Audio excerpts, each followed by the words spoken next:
the LG Nexus 5X. Hey everybody, what's up? My Project 13. It's a beautiful little device.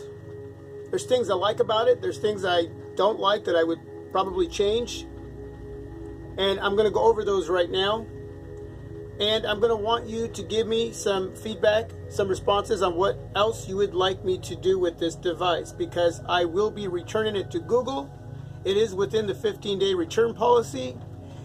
Just a little too small for my liking. I like a bigger device, and just too much work for me to utilize in my life for being a hardcore user. Now, I'm happy that some of you are reporting that you're getting good battery life, even great battery life for the type of user that you are. Some of you have sent me responses that explains to me how you use your LG Nexus 5X, and a lot of it comes back as basically moderate to less than moderate. And if you utilize all your battery saving options, 2.0 fast charge, a couple times a day, you're going to be fine, and it's going to be a wonderful device, and it's a great pickup for $379. Now, let me get more into what I like and what I don't like.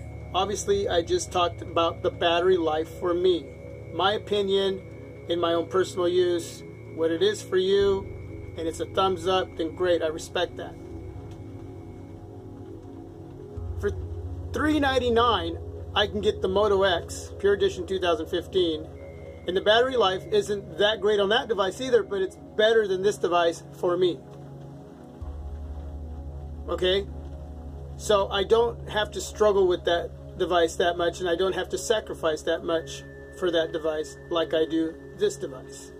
So battery just isn't going to do it for me. Price, $379. Again, the Moto X, $399. Should have been $350. Should have been no higher than $350. And that brings me to the only one front-facing speaker, no expandable memory.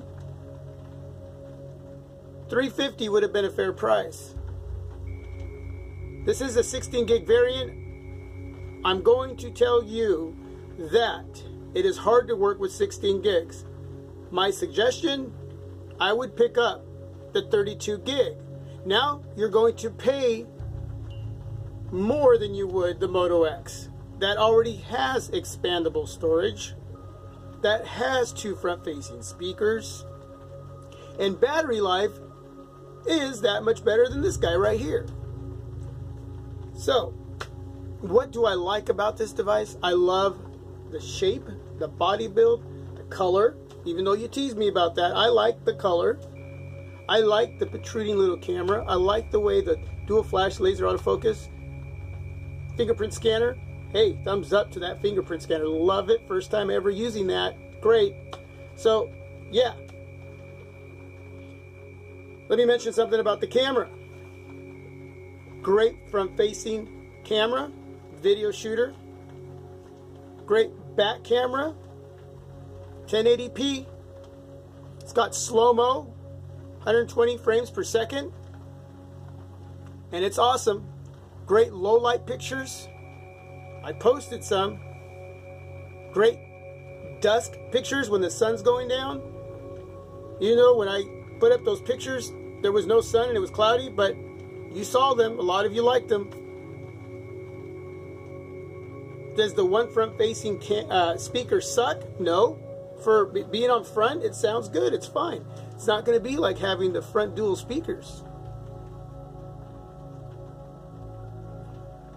Is it better than the Moto X when it comes to the camera? I would say, as far as the front-facing camera, they're equally good. They're equally awesome. I shouldn't even said the word good. They're awesome. So, scrap that word.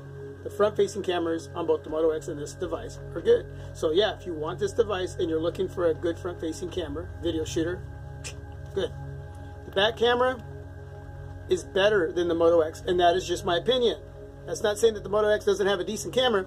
I'm just saying this one is that much better. You get better low light pictures out of this. So if you're going to be hanging out towards dusk, towards the evening, and you want to take some pics, this is the camera to use. Again, just my opinion. Is it a worthy pickup? Yes, it is. Remembering that for a few more dollars, you can get the Moto X. Okay? A little bit better battery life. Cameras are right there. They're pretty much tied right in there just because front facing. And you're getting a quad HD, so you're getting a better resolution too with your camera and your display. But if you really want to stay in the Nexus family and you love the design and you know how to utilize all your battery saving options and you're going to use the Fast Charge 2.0 USB Type-C, make sure you have a cable in your car so you can utilize it out there. And even if you're a heavy user, moderate to heavy, and you know how to utilize all those options I'm talking about, then sure. And you want to stay in the Nexus family and you love that stock Android, then get this device. You'll be happy with it. I just can't sacrifice myself too much to do for this device that I want it to do for me as a user, as who I am. If you are a user like I am, and from video to video, I've kind of touched on areas that I expect out of my devices, then I would go for the Nexus 6. I would go for the Moto X. If you have the money, the Huawei Nexus 6P, the super daddy right now of smartphones for me. For what I've had in hand up to now, that device is just already a powerhouse. A powerhouse. But back to this guy. You can't go wrong with it. Just make sure you do your homework. Make sure you know what you want. Make sure you know. When you're weighing out the options, if this is where you want to go for under 400 bucks,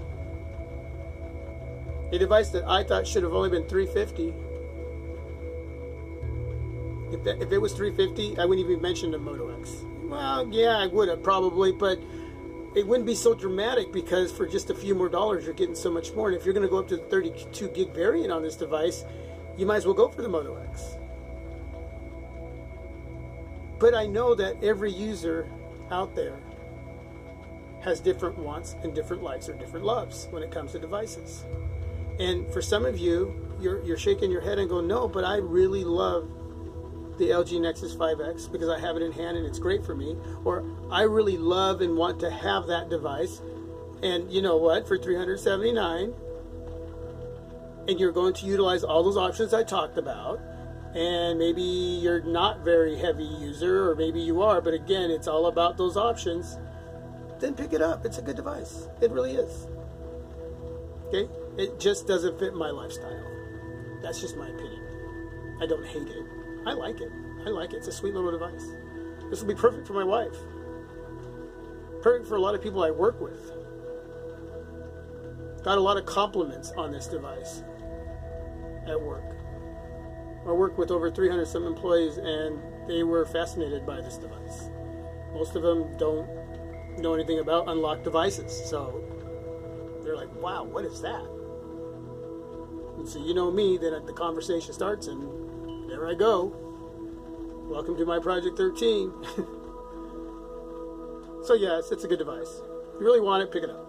If it's in your heart to have it, get it. It's worth it. But utilize everything I've talked about. Again, I'm going to return it. So if there's anything else you want to see on it, leave some feedback so I can try to fit that in before I return it by probably Monday or Tuesday. So please let me know. Any questions you have, leave it down below. And again, it's just my opinion for who I am as a user with a daily driver in hand. This is the LG Nexus 5X. As always, God bless. Peace till the next vid.